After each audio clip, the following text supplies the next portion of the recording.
இந்த வீடியோல நம்ம OPPO K12x அப்படிங்கற இந்த ஃபோனோட ஒரு அல்ட்ரா ஃபாஸ்ட் ரிவ்யூ தான் பார்க்க போறோம். சோ இந்த ஃபோன்ல என்ன விஷயம் இருக்கு, அது எப்படி இருக்கு அப்படிங்கற டக்குன்னு சொல்றேன், நோட் பண்ணிக்கோங்க. வீடியோ ஸ்டார்ட் பண்ணிடலாம். ஃபர்ஸ்ட் இந்த ஃபோனோட ஒரு மெயின் USP இதோட அந்த பில்ட் குவாலிட்டி தான். இதுல 360 டிகிரி டேமேஜ் ப்ரூஃப் ஆர்மர் பாடி கொடுத்துக்கறதா சொல்றாங்க. தட் மீன்ஸ் இந்த ஃபோன் உங்களுக்கு தவறுதலா எங்கறதா நீங்க கீழ போட்டீங்க அப்படினாலும் எந்த பிரச்சனையும் இருக்காது. நான் கீழ போட்ட வீடியோல நீங்க சைடுல பார்த்துட்டு இருப்பீங்க. சோ இந்த மாதிரி கீழ விழுந்தாலும் ஃபோனுக்கு எந்த விதமான டேமேஜும் இருக்காது. ஃபோனுக்கு பேக்கும் சரி ஸ்கிரீனுக்கும் சரி அந்த அளவுக்கு ஒரு டியூரபிள் ஃபோனா கொடுத்திருக்காங்க. அப்படி டியூரபிளா இருந்தாலும் இந்த ஃபோன் உங்களுக்கு 7.63 இன்ச் அப்படின்ற ஒரு ஸ்லிம்மான ஒரு ஃபோன் மாதிரி தான் தெரியுது. இது ஒரு ஃபிளாட் டிஸ்ப்ளே இருக்கிற ஃபோன் தான். மேபி இது கர்வ்டா இருந்துச்சுன்னா இன்னும் கொஞ்சம் ஸ்லிம்மா கூட தெரிஞ்சுக்கலாம். பட் ஃபிளாட் டிஸ்ப்ளேல இந்த பட்ஜெட்ல ஒரு ஸ்லிம்மான ஃபோன் அப்படின்னு கண்டிப்பா சொல்லலாம். இது போக உங்களுக்கு இதுல ஸ்பிளாஷ் டச்சும் கொடுத்துருக்காங்க. உங்க கை ஈரமா இருந்தாலும் கூட உங்க போனை டச் பண்றப்போ உங்களுக்கு எந்த பிரச்சனையும் இல்லை. நீங்க எப்பயும் போல யூஸ் பண்ணலாம். ஃபோனோட வெயிட் உங்களுக்கு 186 கிராம்ஸ் தான் இருக்கு. ஸோ லைட் வெயிட்டான ஒரு ஃபோனும் கூட.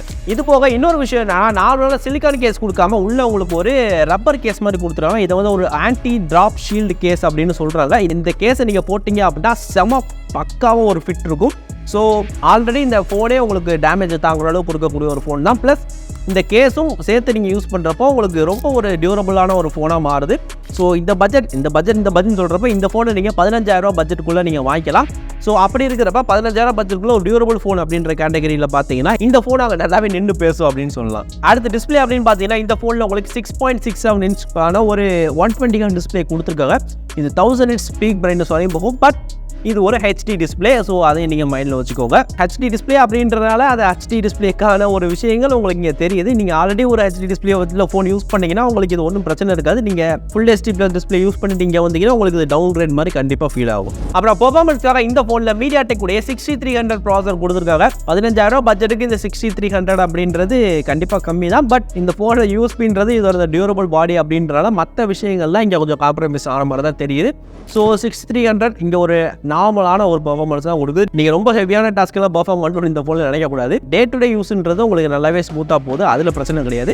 அப்பப்போ கொஞ்சம் கொஞ்சமாக நீங்கள் கேம் விளாண்டுக்கலாம். ஓகேவா? கேமரா அப்படின்னு பார்த்தீங்கன்னா இங்கே உங்களுக்கு 2 கேமரா கொடுத்துருக்காங்க. பின்னாடி 32 MP ஒரு AI கேமரா இருக்குன்னு சொல்லியிருக்காங்க. ஸோ இதோட பெர்ஃபார்மன்ஸ் உங்களுக்கு ரொம்ப டீசெண்டாக இருக்குது. நீங்கள் ரொம்ப பெருசாக எதிர்பார்க்க முடியாது.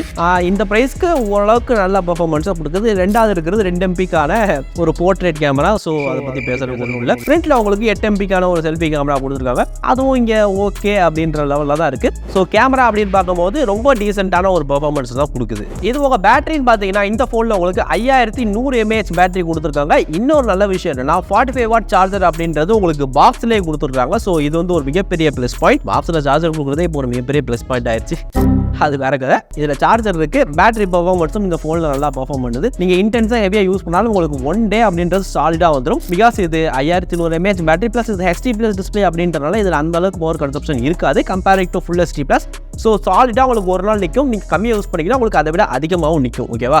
அப்புறம் சாஃப்ட்வேர் அப்படின்னு பார்த்தீங்கன்னா இங்கே ColorOS 14 கொடுத்துருக்காங்க. Android 14 மேலே பில்ட் பண்ணியிருக்காங்க. இந்த ஃபோனுக்கு உங்களுக்கு 2 ஜென்ரேஷனுக்கான OS அப்டேட்டும் 3 வருஷத்துக்கான செக்யூரிட்டி அப்டேட்ஸும் வரும்னு சொல்லியிருக்காங்க. இது வந்து ஒரு நல்ல விஷயம் தான். கண்டிப்பாக நீங்கள் ஆல்ரெடி யூஸ் பண்ணி உங்களுக்கு ColorOS பிடிச்சிருந்துச்சுன்னா உங்களுக்கு எதுவும் பிரச்சனை இல்லை. அதே மாதிரி ப்ளோட்வேர்ஸ் இருக்கும். அதே மாதிரி உங்களுக்கு நிறையவே ஆட்ஸுமே வரும். ஸோ அதெல்லாம் நீங்கள் நோட்டிஃபிகேஷன் ஆஃப் பண்ணுற மாதிரி இருக்கும். ரைட்டா? அப்புறம் ஸ்பீக்கர் அப்படின்னு பார்த்தீங்கன்னா இதில் வெறும் சிங்கிள் ஸ்பீக்கர் தான் கொடுத்துருக்காங்க. ஸ்டெரியோ கொடுத்துருக்கலாம் 15,000 பட்ஜெட்டில். பட் ஓகே, இது கொஞ்சம் லவுடாக இருக்குது. ஓகே தான். ரைட்டா? ஃபைனலாக இந்த ஃபோனுடைய ப்ரைஸ் அப்படின்னு பார்த்தீங்கன்னா இதோட 6/128GB வேரியன்ட் உங்களுக்கு 12,999 அப்படின்ற ப்ரைஸ்க்கு லான்ச் ஆகுது. 8/256GB வேரியன்ட் வந்து உங்களுக்கு 15,999 அப்படின்ற ப்ரைஸ்க்கு இருக்கு. ஸோ 15,000 ரூபாய்க்குள்ள உங்களால் இந்த ஃபோனை வாங்கிக்க முடியும். அப்புறம் நெகட்டிவ் அப்படின்னு பார்த்தீங்கன்னா இதோட ஃபுல் HD ப்ளஸ் டிஸ்பிளே இல்லை அப்படின்ற ஒரு விஷயத்தை சொல்வேன். HD ப்ளஸ் டிஸ்பிளே 15,000 பட்ஜெட்டுக்கு அப்படின்றது ஃபுல் HD கொடுத்துருக்கலாம் என்னை பொறுத்த வரைக்கும். ஓகேவா? ஸோ ஃபைனலாக இந்த ஃபோனை யார் வாங்கலாம் அப்படின்னு கேட்டிங்கன்னா, என்னோட ஒர்க் வந்து பேசிக்காக ஒரு மாதிரி ஹார்ட் கோராக இருக்கும். நான் வந்து ஃபோனை அடிக்கடி கீழே போடுவேன். இல்லையா நேரமே அப்படி தான். ஃபோன் எப்படினாலும் கீழே விழுந்துடும். கொஞ்சம் அல்லது தாக்கு பிடிக்கிற மாதிரி ஒரு ஃபோன் வேணும் அப்படின்ற கேட்டகரியான ஆளுங்களுக்கு இந்த ஃபோன் ஒரு பெர்ஃபெக்டான ஆப்ஷனாக இருக்கும். இதை தவிர்த்து பெர்ஃபார்மன்ஸ், கேமரா இந்த மாதிரி விஷயங்களுக்கு இந்த பட்ஜெட்டுக்கு இந்த ஃபோன் ஏற்றது கிடையாது. ஓகேவா?